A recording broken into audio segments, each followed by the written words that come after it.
श्री स्वामी समर्थ. वर्षातून एकदाच महायोग वरदलक्ष्मी व्रत. फक्त एक शुक्रवार व्रत, पूजा, मांडणी, उद्यापन कसे करावे, अगदी संपूर्ण माहिती तुम्हाला या व्हिडिओमध्ये पाहायला मिळणार आहे.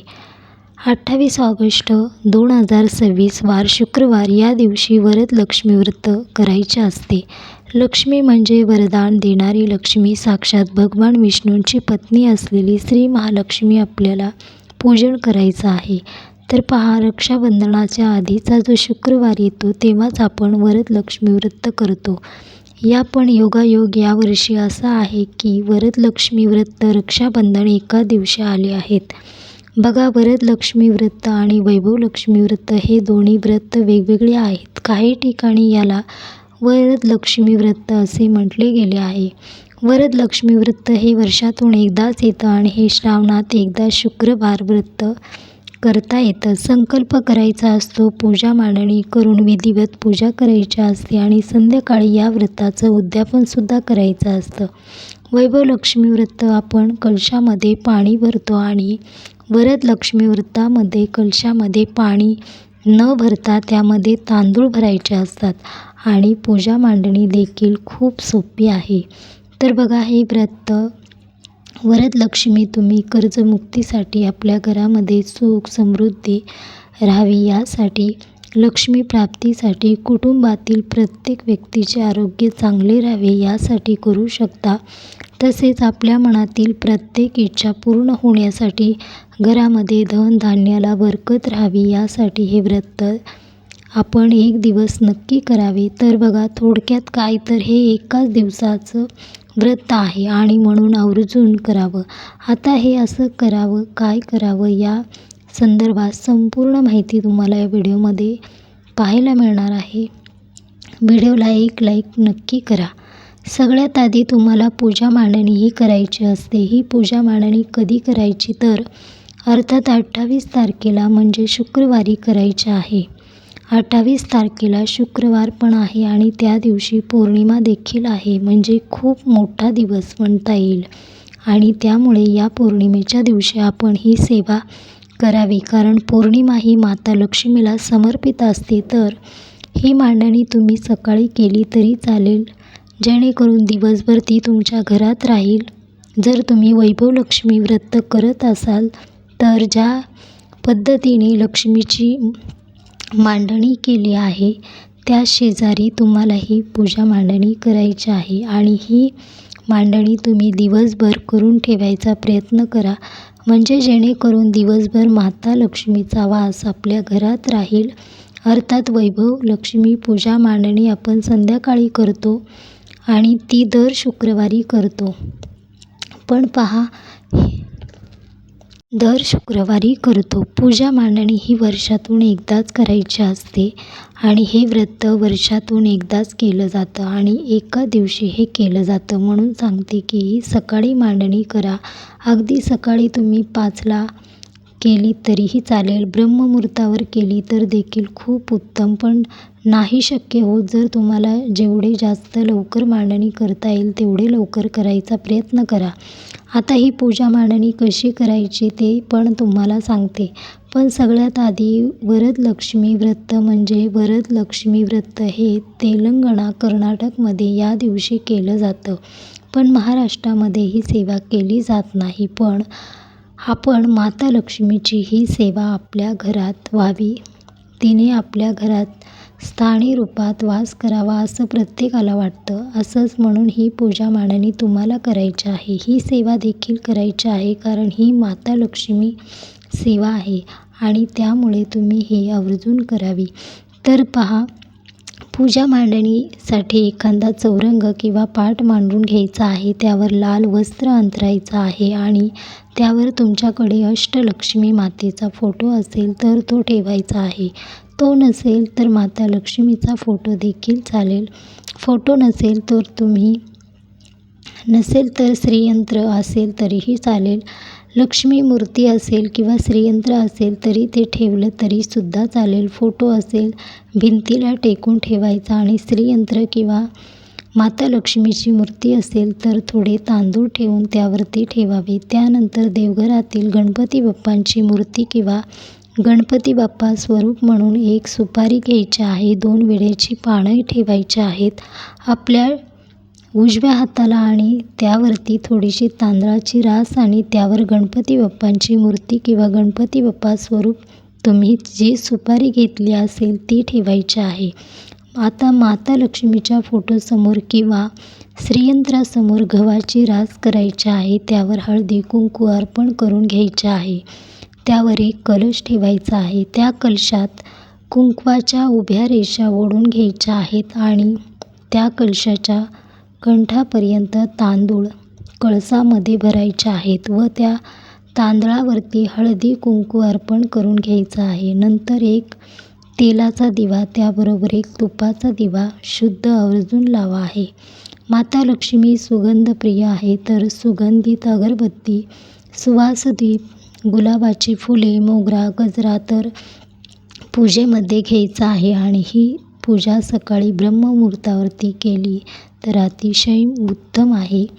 एवढ्या सकाळी शक्य नसेल तितके लवकर तुम्हाला ही पूजा करता येईल तितके लवकर करून घ्यायचे आहे, कारण हे व्रत फक्त 1 दिवसाचे असते. त्यामुळे सकाळी लवकर पूजा मांडणी केली की दिवसभर आपल्या घरामध्ये जेणेकरून आपल्या घरामध्ये वातावरणात सकारात्मक लहरी तयार होतात. आपल्या घरामध्ये वास्तूमध्ये ही ऊर्जा तयार होते, वातावरण हे प्रसन्न राहतं. आता पूजा मांडणी कशी करायची?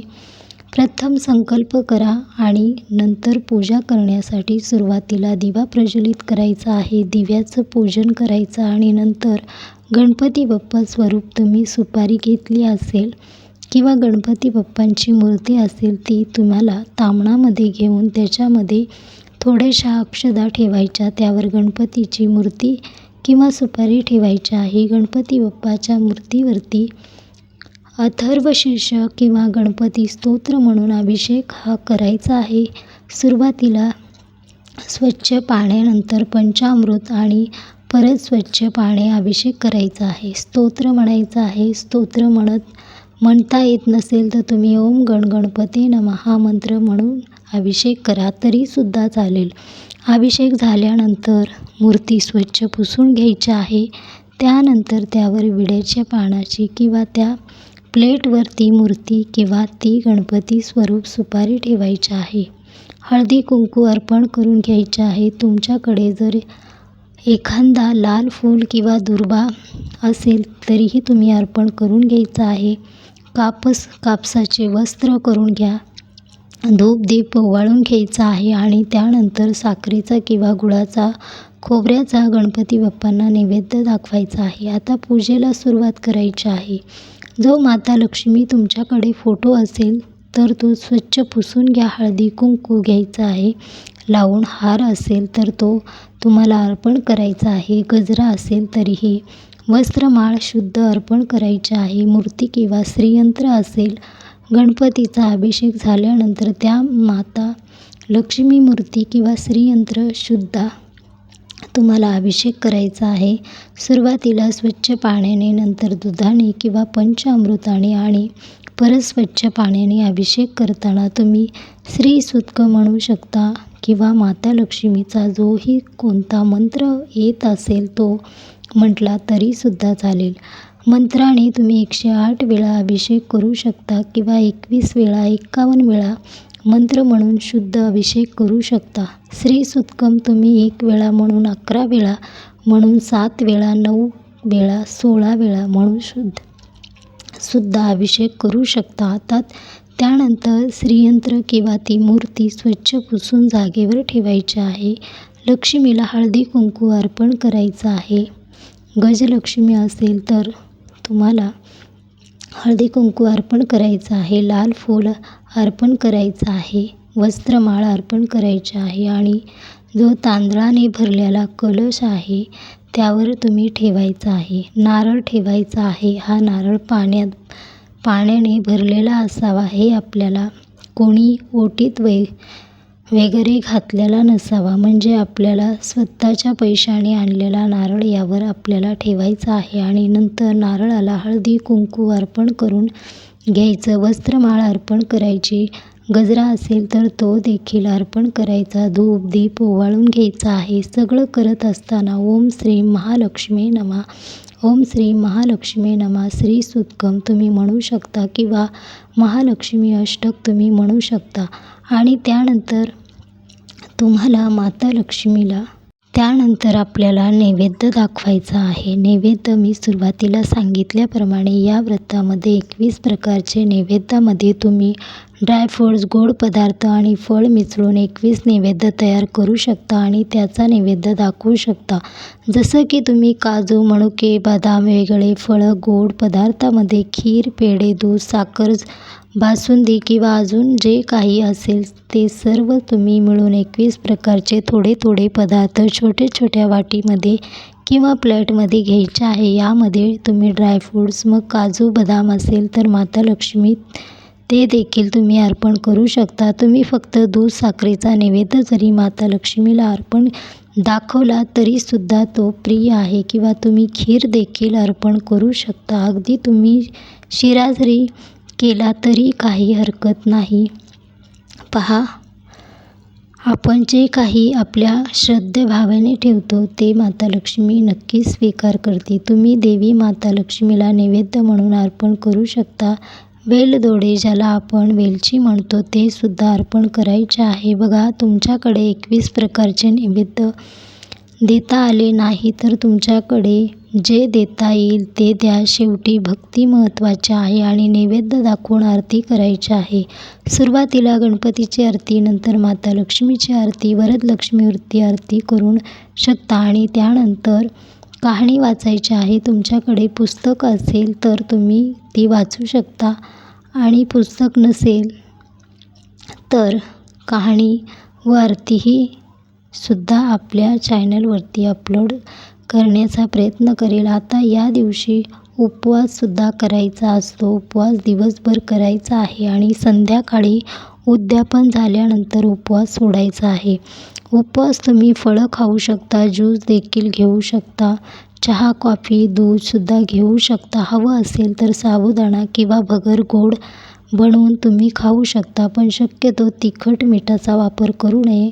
पण आपल्यापैकी बरेच जण असे आहेत की त्यांना डॉक्टरांनी उपवास करू नका असं सांगितलं आहे आणि त्यांना हा उपवास करण्याची इच्छा आहे, म्हणजे हे व्रत करण्याची इच्छा आहे. तर अशा वेळी तुम्ही औषध गोळ्या वगैरे सुरू असतील तर उपवासाचे तिखट पदार्थ खाऊ शकता, पण त्यामध्ये मीठ जे आहे ते तुम्ही उपवासाचंच वापरा.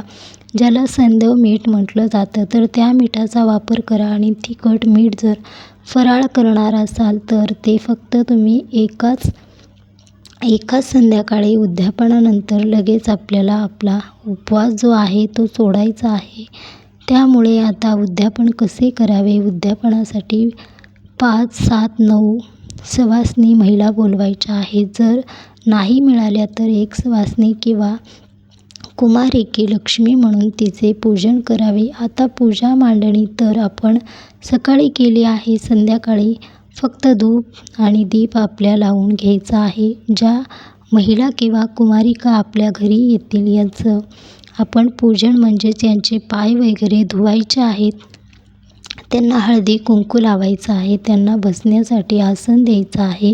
त्यांना पिण्यासाठी तुम्ही चहा, कॉफी किंवा दूध देखील देऊ शकता. तुम्हाला हवं असेल तर तुम्ही खीर बनवू शकता किंवा तुम्हाला जर हवं असेल तर तुम्ही अगदी जेवणसुद्धा बनवू शकता. वरण भात, भाजी पोळी, त्यामध्ये एखादा गोड पदार्थ, स्पेशल खीर बनवू शकता. स्वयंपाकाने कांदा लसूण याचा वापर अजिबात करायचा नाही. तसेच यापैकी जे शक्य असेल ते तुम्ही तुमच्या ज्या काही सुवासिनी बोलवल्या आहेत त्यांना खाण्यासाठी किंवा पिण्यासाठी देऊ शकता. त्यानंतर देखील तुम्हाला त्यांची ओटी भरायची आहे.